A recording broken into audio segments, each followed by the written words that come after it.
Hello students, I am Manorma and hope that you all are well. We are going to continue the lesson 8, A Treat for Mosquitoes. The learning objectives of this video lesson are that the students will be able to identify the symptoms of malaria. They will be able to know about malaria. They will be able to relate malaria and anemia, and students will be able to read and compare the report of patient. The topics to be covered in this lesson: symptoms of malaria, anemia, its symptom and its cure, difference between malaria and anemia. Now, first of all, we will discuss about the symptoms of malaria. Students, let's know about it. The symptoms of malaria are as shown in the picture: headache, this is headache, vomiting,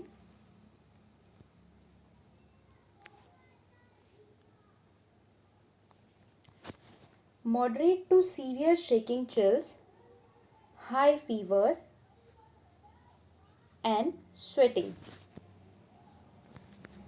So, if we see anybody having all these symptoms at the same time, then we can assume that the person may be suffering from malaria, and on this basis we can advise or take the person to a doctor for the medical checkup.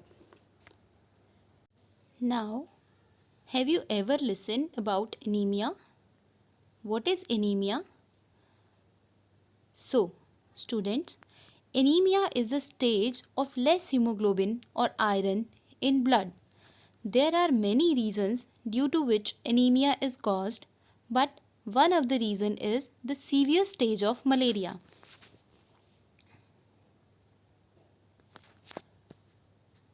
Now, we will discuss about the cure of anemia. If a patient found suffering from anemia, then the doctor gives him or her the tablet of iron and also advise to add iron rich food items in diet plan. As you can see in the next line, the list of some iron rich food items are jaggery, amla, green leafy vegetables. So, if we found anybody or if we feel anybody around us that he could have anemia, so first of all we should take him to the doctor for the test, and we should add more and more iron rich food items in his diet. Now, in this slide, this is about report reading of an anemic patient. The reports of an anemic patient are given in the next slide. We have to find out the answers of the question that are asked on the basis of these reports. In the first report and in the second report, we will read both comparingly. Okay?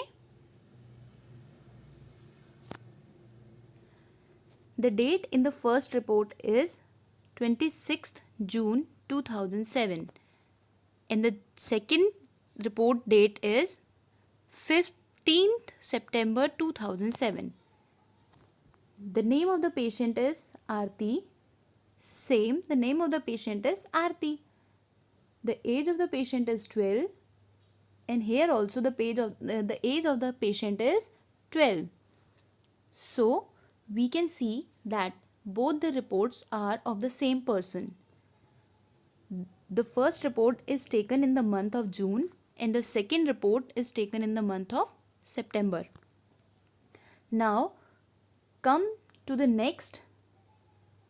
The rate of hemoglobin in the report which was taken in June is 8 gram. Okay. and the rate of hemoglobin in the second report, which was taken in September, is 10.5 grams. So you can see that there is a difference between both the rates, between both the values of hemoglobin. In the first report it is 8 gram and second report it is 10.5 grams.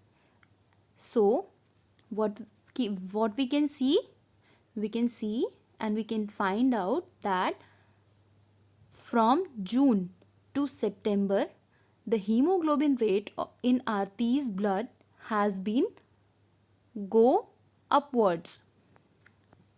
And how much it raised?